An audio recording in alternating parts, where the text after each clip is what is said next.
Burnout in Biglaw is a feature, not a bug. I know you've heard me say this before, but I want to reiterate it because I am hearing from so many Biglaw associates who are feeling burnt out and they're being gaslit to feel like it's their fault. So let's refresh ourselves, okay? First, if you're new, I'm Sarah Cottrell. I practiced law for 10 years, and now I help unhappy lawyers ditch their soul-sucking jobs. At this point, every time we turn around, there's yet another article or a study about burnout in the legal profession, and particularly in Biglaw. Often people who are experiencing burnout in Biglaw have a common set of erroneous beliefs about the experience that they're having. And it honestly bothers me quite a bit. Here's the thing that I think is the most important thing to remember if you are a burnt out Biglaw associate or partner. The system is designed to burn you out, okay?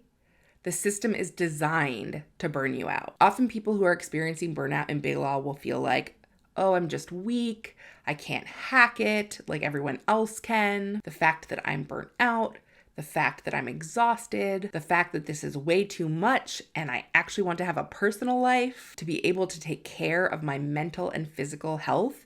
That's just me being weak. And if I could figure out the right combination of life hacks, this wouldn't be a problem. And the failure to do so is a moral failing on my part. But that is not true. The system is designed to burn you out. The system will take everything that you can give it. Even if you're someone with good boundaries, the system is not very amenable to people who have good boundaries. It's been my experience that most of the people in Biglaw who have good boundaries either end up being pushed out or choosing to leave because the system is just not set up in a way that makes it realistic for them to stay. So often, when burnout is discussed, the focus is on what the individual person can do to combat burnout. All of the obligation, or at least most of it, is put on the individual lawyer. But the reality is the system, as it's structured, will cause burnout. That is how it is designed. So if you're feeling burnt out, it's not because something has gone awry in the system. You're not weak.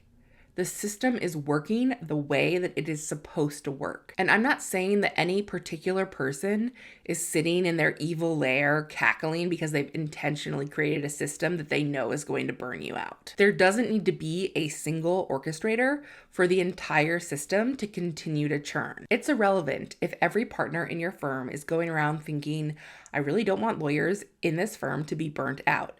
Because the reality is the system is designed in such a way that it will cause burnout. Individual intentions of individual people, the various platitudes about self-care, the emails about how you should do yoga or 5 minutes of meditation, whatever, those things cannot change the reality of the structure of the system. And this is part of what makes the issue so intractable. To truly solve this problem, we need to see systemic shifts in the way that these big firms operate. We have to have an imagination for a different way of doing what we're doing. If we really want this profession to be a place where human beings can thrive and where we can contribute positively to the world around us, these changes are essential. For more about structural problems in Biglaw, check out this video on your screen where I talk about what I'm hearing from Biglaw associates about what they're experiencing at their firms right now.